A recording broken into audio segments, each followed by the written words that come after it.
এটি ভারতের অপরূপ রাজ্য কেরালা নয়, থাইল্যান্ড বা ভিয়েতনামের বিখ্যাত ফ্লোটিং মার্কেটও নয়। এটি ৫ টাকার চা পান থেকে শুরু করে ধান, চাল, সবজি সহ নিত্য প্রয়োজনীয় প্রায় সবকিছুই ভাসমানভাবে বিক্রি হয় এই বাজারে। এমনকি থাইল্যান্ডের ফ্লোটিং মার্কেটের মতো হালকা খাবারও বিক্রি হয় ভাসমানভাবে নৌকায় করে। অন্যান্য বাজারের মতো বিশেষ এই বাজার ভোর থেকে শুরু হলেও ক্রেতা বিক্রেতারা কেউই পায়ে হেঁটে গাড়িতে চড়ে আসে না। এই বাজারের সবাই আসে নৌকায় করে। এটি দেশের অপরূপ সৌন্দর্যমণ্ডিত জেলা পিরোজপুরের সবচেয়ে বড় ভাসমান বাজার বৈঠাকাটা বাজার। প্রতি শনি ও মঙ্গলবার বসা এই বাজারে সবকিছুই বিক্রি হয় ভাসমানভাবে। পানির উপর ভাসমানভাবে সবজি ও সবজির চারা উৎপাদনের জন্য বিখ্যাত এই এলাকা। কৃষকের উৎপাদিত সবজি ও বিভিন্ন কৃষিজ পণ্য কেনাবেচার জন্য পাকিস্তান আমলে বৈঠাকাটা বেলুয়া নদীতে প্রতিষ্ঠিত হয় এই বাজার। তবে কারো কারো মতে এই বাজারের বয়স আরো বেশি। শুধুমাত্র সবজি নয়, বৈঠাকাটা ভাসমান বাজারে চাল ডালও বিক্রি হয় ভাসমানভাবে নৌকায়। পরিচিত অন্য কোনো চালের দোকানের সাথে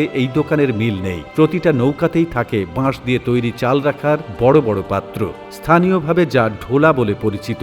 ঢোলা ছাড়াও বিভিন্ন চাল বস্তায় ভরে রাখা হয়। চাল, ডাল, শাকসবজির পাশাপাশি বিভিন্ন মুখরোচক খাবারও নৌকায় সমানভাবে বিক্রি হয় এই বাজারে। জেনে অবাক হবেন, পানিতে জন্ম নেওয়া বিভিন্ন আগাছা ও কচুরিপানাও বিক্রি হয় এখানে। আমাদের কাছে জঞ্জাল মনে হলেও এই এলাকায় কৃষিকাজের আবশ্যকীয় উপাদান এসব কচুরিপানা কৃষকরা বৈঠাকাটা বাজার থেকে কিনে নেন বেশ দাম দিয়ে। তুলনামূলক কম খাজনায় কেনা বেচা করা যায় বলে অন্য বাজারের তুলনায় ভাসমান এই বাজারে ক্রেতা সমাগমও বেশি। প্রতি শনি ও মঙ্গলবার ভোর থেকে কৃষকরা তাদের উৎপাদিত পণ্য নৌকায় করে নিয়ে আসতে থাকে বৈঠাকাটা ভাসমান বাজারে। নৌকায় যোগাযোগ বিধায় এই বাজারে পণ্য আনা নেওয়ায় পরিশ্রম ও খরচ দুটোই বেশ কম। বড় বড় ট্রলারে করে পাইকাররাও হাজির হন টাকার ব্যাগ নিয়ে। অন্যান্য বাজারের মতোই দর কষাকষি করে চলে এই ভাসমান বাজারের কেনা বেচা। তবে পানির উপর ভাসমান এই বাজারের কেনাবেচার পদ্ধতি একটু আলাদা। বিক্রেতারা এই ছোট ছোট নৌকা নিয়ে এগিয়ে যায় পাইকারদের বড় বড় ট্রলারদের কাছে। সেখানে গিয়ে দরদাম করে বিক্রি করেন পণ্য।